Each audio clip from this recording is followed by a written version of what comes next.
Alright everyone, an image of the Hammond Collection Therizinosaurus has just dropped, so we're going to talk about it later on in this video, but first we're going to look at all the Hammond Collections releasing this year of 2024. There's a lot, including Giganotosaurus, so let's jump in and start with Carnotaurus that released at the start this year. So we figured out it was releasing thanks to a leak earlier on in the year where we figured out about the Epic Evolution Allosaurus as well, and then as time went on, we got more news about it where it appeared in Beyond the Gates, and we got a lot of footage for it there.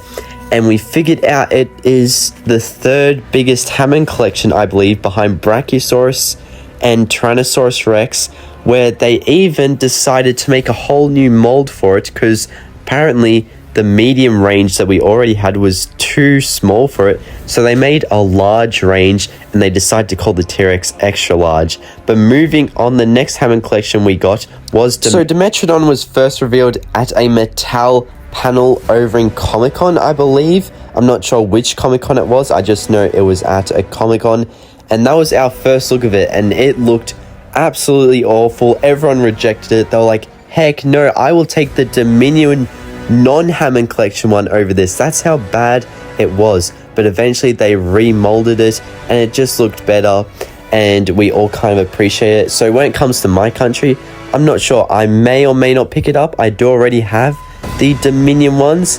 I'm not sure how much more worth it is getting over them because it doesn't have too many extra points of articulation like its legs. Why do you want to move them for? You know, it's got short little stubby legs. It doesn't need to move much. But I mean the tail's cool that you can move that around, and I believe it's got its glass eye, so that's super cool. But something else that also had a glass eye was the Hammond Collection Blue. So Blue came out alongside another figure which we'll get to, but yes, it did kind of release in a similar time frame to Dimetrodon, but I believe they made a Beyond the Gates video for it before the Dimetrodon, so we got to see Blue in all her glory. She has a glass eye too, I do believe, and this was a very good Blue because all the Hammond Collection Velociraptors before Blue, they looked awful. They were terrible. Like, there was just so many things wrong about their faces, but Blue almost seemed to be better, and they fixed the feet on Blue. So instead of having really overly massive feet, they fixed it up, and Blue had more accurate sized feet to the raptor that she was. So that was just extremely cool to see. And yeah, Blue also has headgear, but you can't get that headgear unless you buy the next Hammond collection we're talking about, which is Owen Grady. Of course it is. So Chris Pratt, he got his Hammond collection, the first human figure that's not a Jurassic Park character to get a Hammond collection was Owen Grady, and it was the Jurassic World Owen Grady nonetheless. So now we're wondering, where is Claire Dearing? Don't worry, we will get to it. So Owen Grady comes with headgear for Blue, which kind of makes sense because he's the raptor trainer, but it's like, are we going to have to buy 4 Owen Gradys to get 4 headgear if we get Hammond collections of the rest of the raptor squad, like Echo, Charlie, Delta, you know? Are we going to have to do that? So that's going to be annoying. But then again, they could make characters like Barry, and they could add, you know, headgear with him. They could add Vic Hoskins if they want to, headgear with him, and maybe even the guy who falls into the raptor pit. But that's like an extra stretch because he's a very big side character that we like, not big, like very small, that a minor part in the movie, like only appears once. But moving on, let's talk about Hammond Collection Giganotosaurus. So this was rumored by some social media accounts like Collect Jurassic, who hinted with images of the Giganotosaurus, and other people have further brought it up until it eventually appeared on the Entertainment Earth website. Not Giga necessarily, but a release of a unknown Hammond collection that's coming out later in 2024 around August or September. There's 2 releases, one coming out August, September. We will talk about the September release or August, whichever one comes out first. But yes, Giga definitely needs a Hammond collection because its Mattel toy that released during Dominion was awful. Its action feature, like, you can't pose it correctly. But it's also weird. How are we not getting Indominus Rex or Spinosaurus first before Giga? Doesn't really make sense to me. But moving on, Pyroraptor is another Hammond collection that we are getting. So this is extremely cool because also the Pyroraptor kind of looked off for Mattel.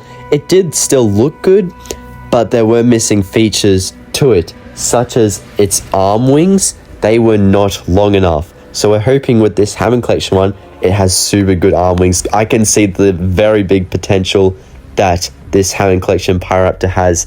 It could be so good, honestly. But yeah, what do you guys think we will get from a Hammond collection Pyroraptor? Let me know in the comments below. But this is like, it could be so awesome. It could be, now that they've learned about their raptors, they could have the feet correct. You know, we've seen so much improvement from the Hammond collection over time. So I just think this Pyroraptor could be so good. They could have the correct length in the tail that is needed for accuracy. And yeah, all that. So I'm super excited for it. But it is not the only Hammond collection raptor. We're also getting Velociraptor Delta as a Hammond collection, I do believe. So this was when I mentioned before, why does headgear come with Owen Grady and not the Velociraptors like Blue? If we're getting a Delta, are we going to have to buy a second Owen Grady to put headgear on the Velociraptor? Or is headgear going to come with, say, Delta? Or will Barry release alongside Delta and we can get the headgear through buying Barry? I am not too sure because there's no Barry Hammond collection confirmed yet, but there is a Hammond collection Delta. So obviously Mattel feel like, yeah, we've corrected the Velociraptor Hammond collection well enough that we can reproduce, that was not a correct word to use, I apologize, to multiple productions of the Velociraptor. So they start with Blue, Delta. Who's next? Echo and Charlie? Which one? We'll have to wait and see. But Claire Deering is also getting a Hammond collection, so maybe she will come with the headgear for the Delta Velociraptor Hammond collection. We'll have to wait and see. It's going to be exciting. I'm quite excited. But Claire Deering, which Claire Deering version will it be? Because there's multiple. There's the one from Jurassic World 1, the one from Fallen Kingdom, and the one from Dominion. So in Jurassic World 1, she wears the white skirt. In Jurassic World Fallen Kingdom, it's the green one. And in Dominion, it's the blue one. I do believe that it will be the Fallen Kingdom one because the Entertainment Earth website revealed we were getting a Fallen Kingdom style Claire Deering. So unfortunately, Jurassic World 1 fans, it's not happening for Claire. But the final Hammond collection Therizinosaurus, an image has been revealed of it. I don't want to show it on my channel because it looks like a leak and I could get banned for it. So click the Discord link in the description and the video above for the previous toy video I did, and I'll see you later. Bye everyone.